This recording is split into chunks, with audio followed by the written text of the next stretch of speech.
So good afternoon, boys and girls. For this is the video number 5, 25th April.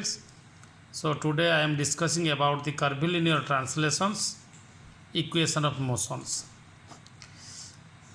First, in a rectangular components of Ax and Ay. Actually, the equation of motion of a particle relate mass, acceleration and force. The acceleration at any instant of time is not tangential like the velocity in a curved path. Hence, it is convenient to resolve acceleration into two components mutually perpendicular to each other. These are either acceleration in the x-axis and acceleration in the y-axis of x and y, or we can write tangential acceleration and normal accelerations.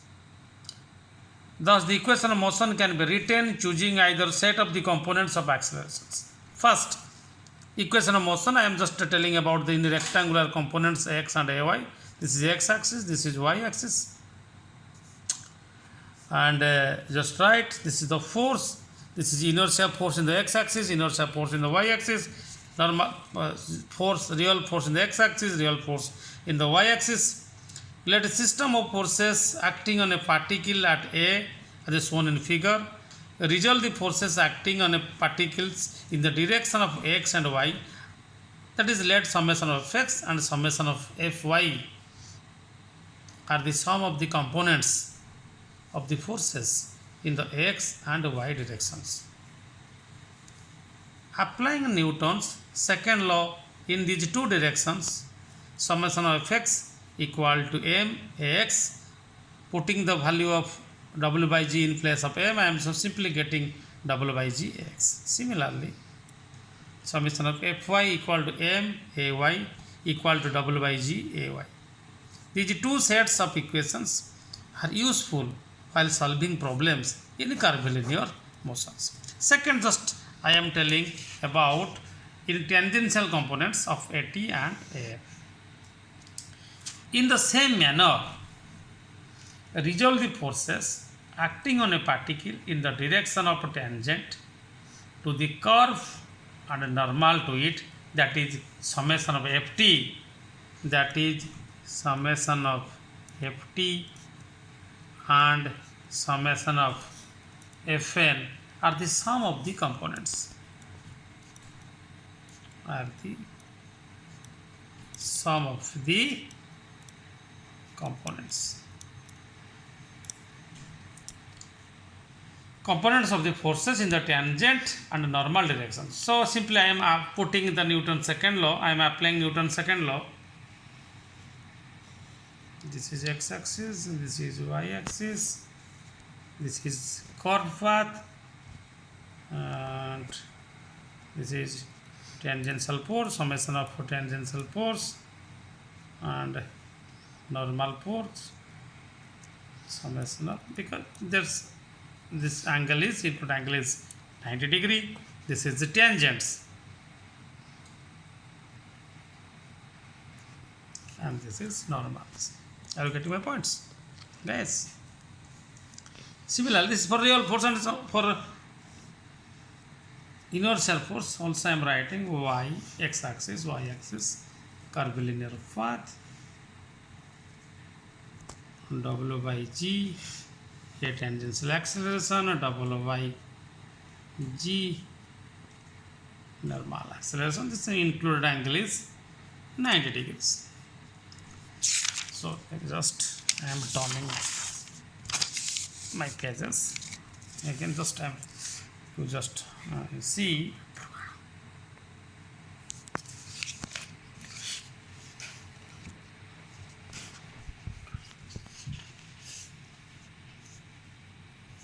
You write summation of ft equal to m acceleration t w by g at and summation of fn m an w by g normal acceleration. This is mv square by rho. This mv square by rho, guys, listen, this is called centrifugal force. This is called centrifugal force. And where tangential accelerations, this will be dv by dt, and normal acceleration is simply v square by 4. These two sets of equations are very useful and more convenient for solving problems, while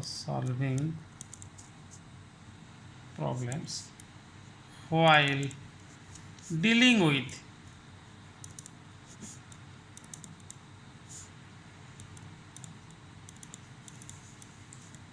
curvilinear translations. So note 1, mv square by rho centrifugal force.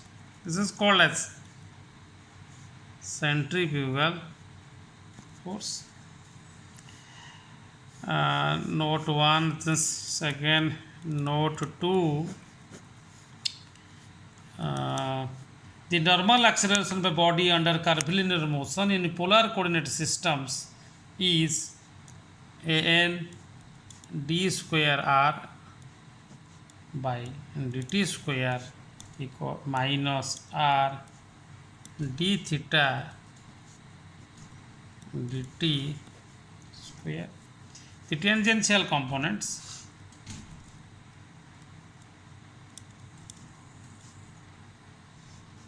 the tangential components at 2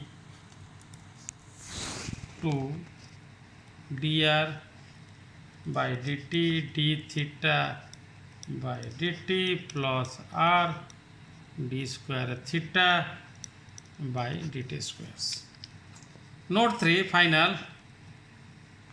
Note 3, when the path of the curve is of y equal to f of x, then the radius of curvature at an instant equal to 1 plus dy by dx square to the power 3 by 2 by d square by y by dx square. So guys, better this is let it be this will be let it be video number 4 and it will be 23. It will be video number 4 and this is initially I have told video 5, sorry for that, video 4 for 23 Aprils.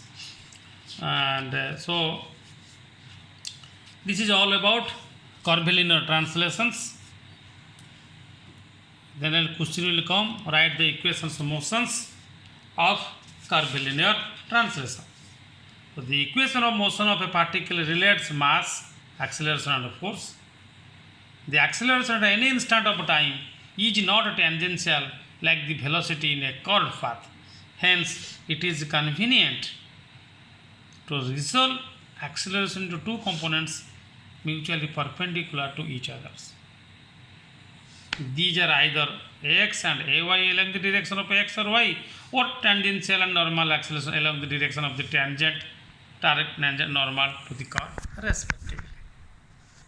Thus, the equation of motion can be written choosing either set of the components of accelerations. So, simply in a rectangular components ax, ay, and in a tangential components of at and an. This is all about curvilinear translations.